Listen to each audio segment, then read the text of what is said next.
যে এত সবাই সবকিছু জানতো। দেখুন, প্রশ্নটা কোনো ব্যক্তির নয়, প্রশ্নটা একটা ব্যবস্থা। যে ব্যবস্থা তৃণমূল কংগ্রেস তৈরি করে দিয়ে গেছে, সেই ব্যবস্থারই ফসল এটা।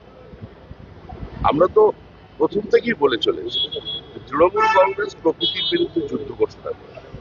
তারা শুধু অসহায় মানুষের মুখের গ্রাস কেড়ে নিয়েছে এরকম নয়, এই প্রকৃতিরও যা কিছু আছে সেটাও ধ্বংস করেছে।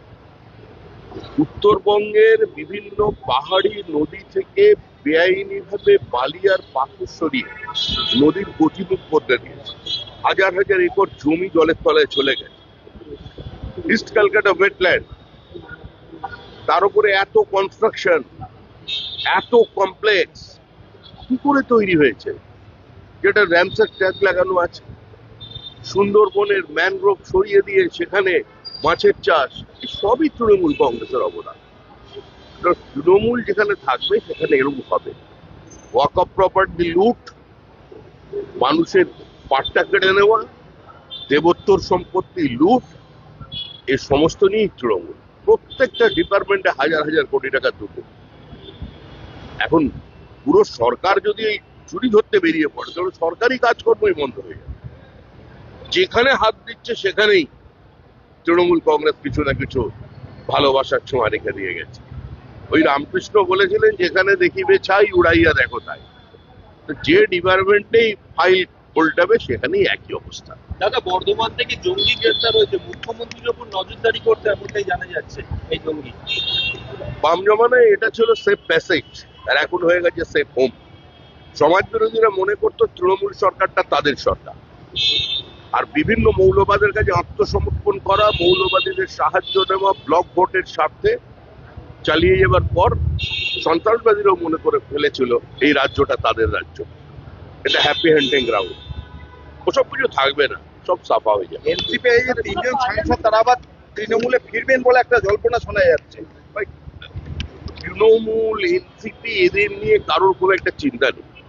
এনসিপি এনডিএতে শরিক হয়েছে, তারা নরেন্দ্র মোদীর নেতৃত্বে যে কর্মযজ্ঞ চলেছে, উন্নয়নের যজ্ঞ চলেছে, দেশের অগ্রগতি, দেশের প্রগতি, উন্নয়নের সাথে আমাদের এনডিএতে সামিল হয়েছে, তাদের আমরা স্বাগত জানাই। কিন্তু কারোর পরিবারে কি বিবাদ, সেটা তো আমাদের দেখার দায়িত্ব নেই। সংখ্যালঘু সাংসদ তারা সরাসরি এনডিএ এর সঙ্গে বা বিজেপির সঙ্গে যেতে চাইছেন না, এমন শোনা যাচ্ছে। তাদের ব্যাপার, আমরা কাউকে ধরে নিয়ে আসিনি। বিজেপিতে কেউ আসছেন না এটা ঠিক, আর বিজেপি কারোর প্রত্যাশায় বসে নেই। এনডিএতে এসেছেন, এনডিএতে স্বাগত জানানো হয়েছে, কিন্তু তাদের আভ্যন্তরীণ দ্বন্দ্ব কোনো দলে, তা নিয়ে আমরা কেন চিন্তা ভাবনা করবো? সেটা তাদের বিষয়, তারা দেখবে।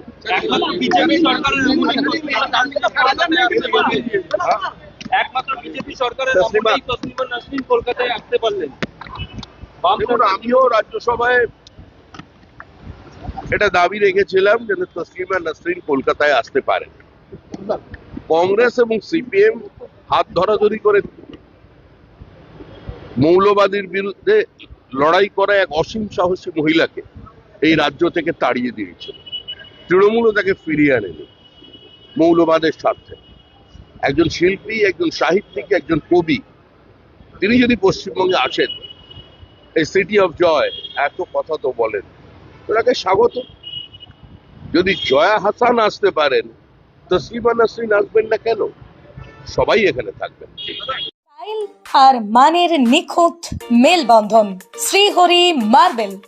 ঘর সাজানো মানে শুধু ইট পাথর নয়, সেখানে লাগে রুচি, মান আর স্টাইলের নিখুঁত সমন্বয়। শ্রীহরি মার্বেল, যেখানে পাবেন দেশের নামি দামি কোম্পানির মার্বেল, ফ্লোর টাইলস, হাত ধোয়ার বেসিন থেকে ঠাকুর দেবতার ছবি, টাইলস, সব এক ছাদের নিচে। বিশ্বাস, মান আর যত্ন প্রতিটা পণ্যের প্রতিটা ইঞ্চিতে। আপনার ঘর হোক শ্রেষ্ঠের ছোঁয়ায়।